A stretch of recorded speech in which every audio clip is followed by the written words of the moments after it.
Sixers fans, what's up? I know this is a late upload. You might hear it in my voice a little bit, but inspiration hit, so why not? I want to talk LaMarcus Aldridge, and I want to talk, let's just talk Sixers and LaMarcus Aldridge. Is there a possibility that he comes to Philly? Like, what would that fit look like? What would it look like with Aldridge in a Philly jersey, and is it worth it? Before getting into the video, guys, I have 498 subscribers as I'm videoing this right now. Get me to 500. That would be the first cool goal that I've ever done on YouTube. It's just one step closer to 1,000, and let's do it together. I appreciate the support lately. It's been awesome. Hit that like button, subscribe to the channel, join the family, join the community. Let's talk LaMarcus Aldridge. He is a really interesting player because when he's playing well, he is a floor spacer, a stretch 4, a stretch 5 who can knock down an outside shot and can still put up 15 to 20 points a night, on a really good night. I think he's not at all what he used to be, of course, but he's still a good basketball player. I think he's a much better player than Blake Griffin right now, but the problem with Aldridge is he just doesn't fit very well in the modern landscape anymore because he's just slow. He's slow. He kind of reminds me of like a Tim Duncan speed at the end of his career. And I'm not comparing the two players at all. I'm just comparing, the way they move around. But Aldridge is still a good ball player. Defensively, he's not good.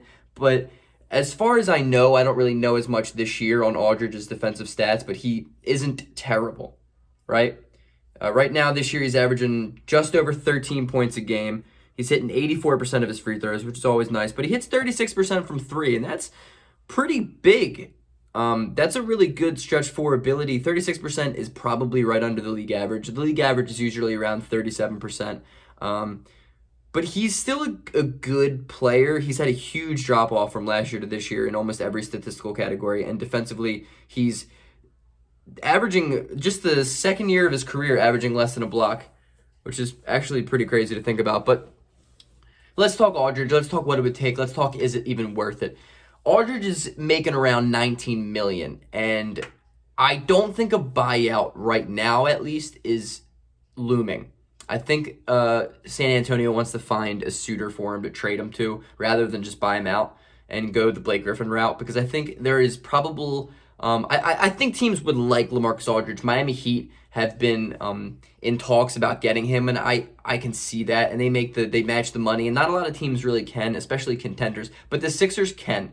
So, is it worth to bring LaMarcus Aldridge to Philadelphia? I don't think so. I don't think Aldridge fits very well with the Philadelphia construction as is, just because he doesn't really move well. He's more of a half-court centered type of guy. And though we are sort of a half-court team, especially because, with Embiid at post-ups, I don't think Aldridge and Embiid can coexist on the court together, especially with Ben Simmons. I think Aldridge would be a primary backup. And so this is what I'm going to say. If we want to trade for him, we would have to hit $19 million, and that would involve trading Danny Green. And I wouldn't make that deal. Though I think Aldridge and Danny Green are not comparable as players because they play totally different positions. I think Aldridge is better than Danny Green. However, for the Sixers, we've learned what fit does. We learned how important fit is over just genuine raw talent, that I think Danny Green's fit is way more important to the team than LaMarcus Aldridge's talent, right? And so I wouldn't do that deal. And outside of trading Danny Green, there's really not much we can do to get LaMarcus. And therefore, I wouldn't trade for him. But here's the kicker. If LaMarcus Aldridge gets bought out, and we can manage a way to sign him to a vet min deal, something similar to what Dwight Howard makes, I would do that deal simply because he is a good basketball player, and you are maximizing value at a veteran minimum contract.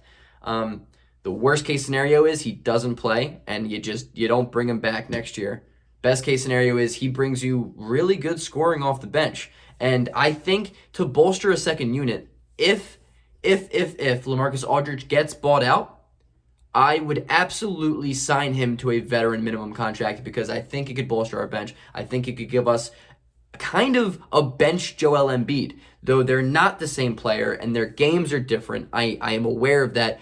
He could just be, what I'm trying to say, is a good post player that we can kind of run the same offense and run it through with our backup 5. You know, we can have all 5 bench guys out there and have Aldridge at the 4 or even the 5 playing that Embiid type of role, kind of running the offense through him to an extent, but not as much because it's not the MVP of our league. Aldridge is still a good basketball player. I still think he has some stuff left in the tank. He can shoot the 3 ball. He always has. I think if it's a buyout, I would do it. Why not? What's the risk? There is none. There's a pretty decently high reward because he can turn into a contender 8th, 9th man at a veteran minimum contract. You can't beat that. But I would not trade for him because what we have right now is too important as a fit to move on and get clunky again, because we know what clunky is. Like last year with Horford and Embiid, we don't want clunky. Go Sixers. Peace.